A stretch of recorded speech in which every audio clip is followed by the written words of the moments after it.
GOL, une application web de gestion des stations d'essence.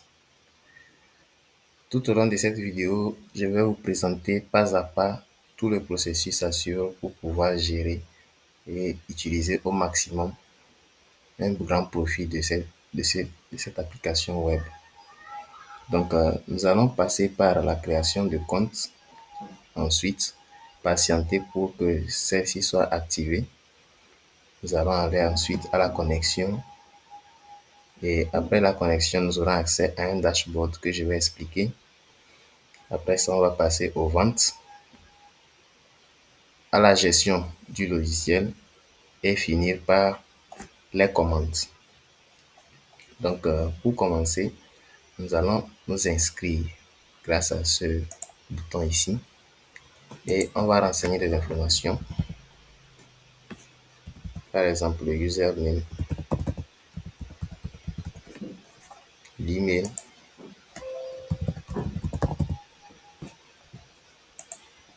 le mot de passe.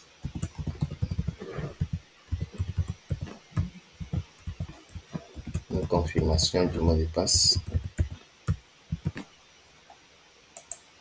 Et quand c'est bon, on lance la création de compte. Donc, on a directement un message qui nous indique si le compte a été créé ou pas. Donc ici, on voit que le compte a été créé avec succès et qu'on peut se connecter avec celui-ci. Voilà. Donc, quand on veut se connecter, on renseigne le nom d'utilisateur et le mot de passe.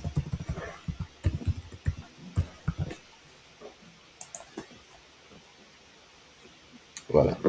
Quand il s'agit d'un nouveau compte, il faut compléter le profil parce que on ne sait pas dans quel pays vous vous situez. Donc, il faut choisir le pays. Donc, nous, c'est le Togo. Une fois qu'on choisit le pays, automatiquement, on choisit la ville qui est sous-codée et la station d'essence. Dans notre cas ici, on n'a qu'une seule station d'essence, TOL 1. Après ceci, on s'inscrit. Voilà. Donc, une fois que l'inscription est complétée, il faut qu'on se connecte dans l'application web. Donc, pour se connecter dans l'application web, il faut d'abord que le compte soit activé. Pour l'activation du compte, vous devez patienter que l'administrateur le fasse depuis la partie admin.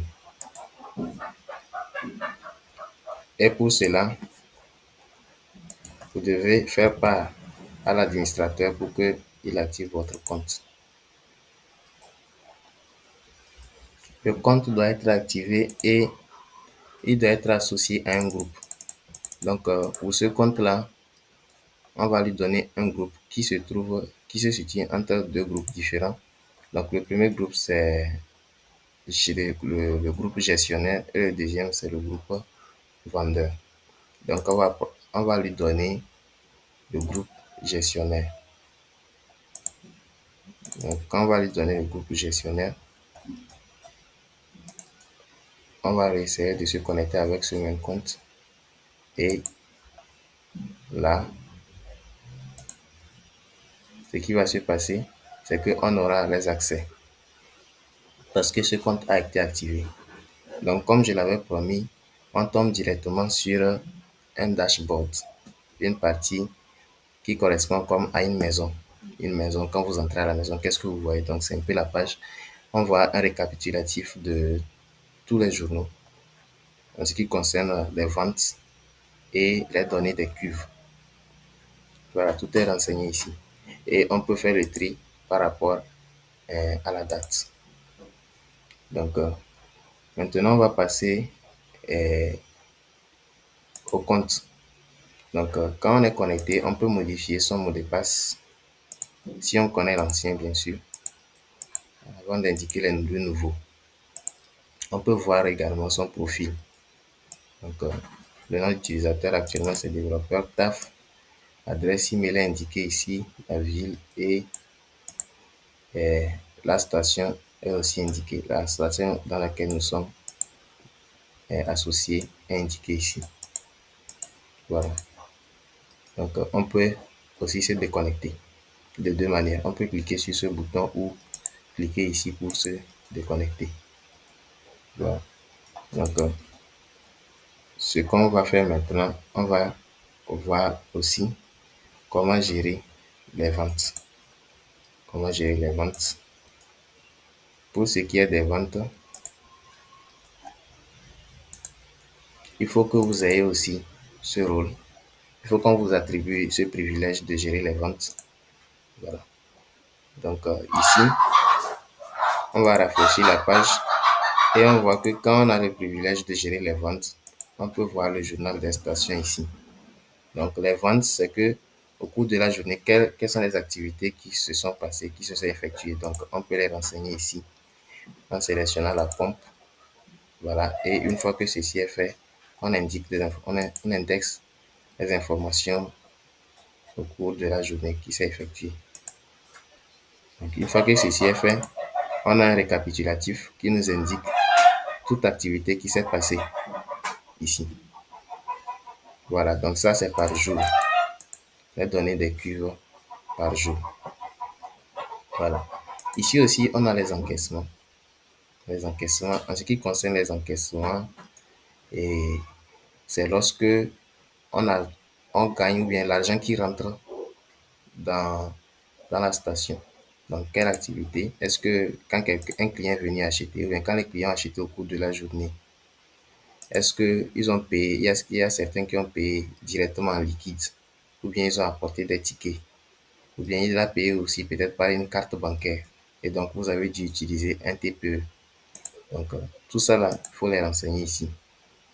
Voilà, il faut les renseigner grâce à ces colonnes et à ces champs qui sont disponibles. Il faut sélectionner le type d'encaissement. Est-ce que c'est un TPE? Est-ce que c'est est-ce que c'est comptant, c'est-à-dire en liquide, ou bien autre chose? Donc, une fois que la partie des ventes, c'est-à-dire les encaissements aussi est traitée, il faut passer à la partie gestion. La partie gestion, c'est là où on peut gérer les utilisateurs. Donc, si on est gérant de la station, c'est que on peut gérer les gens qui sont en train et les gens qui vendent, c'est-à-dire les vendeurs et autres. Donc tout ça, c'est à traiter ici. On voit tous les utilisateurs qui sont dispo qu'on peut gérer. On peut les effacer comme modifier. Par exemple, si c'est le nom qui a été mal écrit, on peut gérer tout ça par ici. Voilà. Donc ensuite, on passe aux cuves. Pour ce qui est des cuves, c'est des bocaux qui contiennent au fait le liquide qu'on vend, c'est-à-dire le carburant. Donc actuellement, il y a le super et le gasoil. Mais ça ne se limite pas qu'à ça. S'il y a plus que d'informations, il y a plus que de carburant à vendre, on peut les ajouter grâce à ce petit modal, cette petite fenêtre qui s'affiche. On indique la station, on choisit la station d'essence, la capacité de la cuve, le carburant qu'on veut vendre et le prix du litre du carburant. Donc quand tout ceci est renseigné maintenant, automatiquement, ces informations s'ajoutent ici. Voilà. Donc ça concerne les cuves. Maintenant, en ce qui concerne les pompes ici, on a quoi? On a le numéro de chaque pompe. On a le numéro de chaque pompe qui est indiqué. Donc ça dépend de vous. La façon dont vous numérotez les pompes, c'est à vous de les définir. C'est à vous de les définir. Donc ensuite, il faut choisir aussi le carburant. Le carburant, qu'est-ce qu'on veut vendre? Voilà. Qu'est-ce que la pompe, au niveau de la pompe en question, on va vendre? Est-ce que c'est du super ou bien du gasoil? Voilà. Donc, il faut le renseigner aussi depuis cette petite fenêtre-là. Donc, une fois que ceci est fait, toujours comme vous l'avez remarqué, il y a la possibilité d'imprimer, de copier et d'exporter en PDF et autres. Voilà. Donc, tout ça est possible. Il vous suffit seulement de cliquer et vous aurez directement le PDF qui est généré. Voilà. Donc, une fois que ceci est fait, On passe maintenant aux commandes. On passe aux commandes. Pour ce qui est des commandes, il y a les produits. Quand on veut effectuer une commande, il faut d'abord que les produits existent et qu'on puisse maintenant eh, passer des commandes pour augmenter la quantité en stock. Donc, pour créer un produit, il faut juste cliquer sur le bouton Ajouter un produit et indiquer les informations. Donc, quel est le type de produit? Est-ce que c'est un liquide? Donc, si c'est ça, on les sélectionne. On indique le nom du produit, le stock actuel et le prix unitaire d'achat et le prix unitaire qu'on veut vendre. Donc, une fois que tout cela est renseigné automatiquement, on a l'ajout qui se fait dans ce tableau qu'on voit en dessous. On a la possibilité de modifier ce qu'on a déjà enregistré. Voilà. Donc, quand ceci est fait, on passe maintenant aux commandes. Pour ce qui est des commandes, là, il faut d'abord choisir le type de produit qu'on veut commander. Est-ce que c'est un hydrocarbure? Si c'est un hydrocarbure, on sélectionne hydrocarbure. Mais si c'est un lubrifiant, on sélectionne également lubrifiant. Donc, c'est grâce à ce choix que lorsqu'on veut lancer une commande, on peut voir les produits qui sont de type lubrifiant ou bien de type hydrocarbure. Voilà. Donc, quand on sélectionne, on renseigne la quantité qui est commandée. Donc, par exemple, on a pris huile à frein et on va dire la quantité commandée, c'est 400, par exemple. Une fois que c'est bon, on enregistre. Après enregistrement, quand on vient au niveau des produits ici et qu'on voit ici, on a dit que on a fait la commande on lance une commande. On a lancé la commande qui est pour l'instant en cours et ça concerne les lubrifiants. Ensuite, ça concerne principalement l'huile à frein, le produit qui est huile à frein. Donc, quand on vient ici, on voit que l'huile à frein a pour stock 40 actuellement. On vient ici, on voit qu'on a fait la commande de 400. Donc, quand on veut finaliser la commande, c'est-à-dire réceptionner la commande, on peut maintenant indiquer la quantité qui est reçue. Voilà, c'est ça. Ça veut dire que combien on a commandé et combien est arrivé. Voilà, c'est ça qui est indiqué ici. Donc, ici, on peut dire qu'on a reçu 400. Ça veut dire que c'est complet. On a commandé 400 et 400 est venu.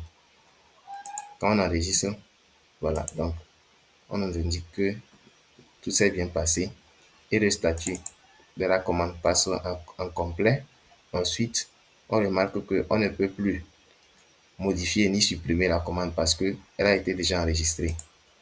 Quand on vient ici, il a frein était 40, mais quand on va rafraîchir le site, on va voir que il a frein est passé à 440, c'est-à-dire la commande qui a été effectuée, qui a été lancée, a été déjà réceptionnée et la quantité qui est venue, c'est 400. Donc les 400 plus 40, c'est ça qui donne 440. Voilà. Donc c'est la même chose aussi si on choisit un hydrocarbure. Quand on veut lancer la commande aussi, on a que les détails de commande ou bien les produits qui sont des hydrocarbures qui vont s'afficher. Donc c'est un peu ce que fait d'une manière générale l'application web qui permet de gérer les stations d'essence, pour ne pas dire les stations de carburant et autres.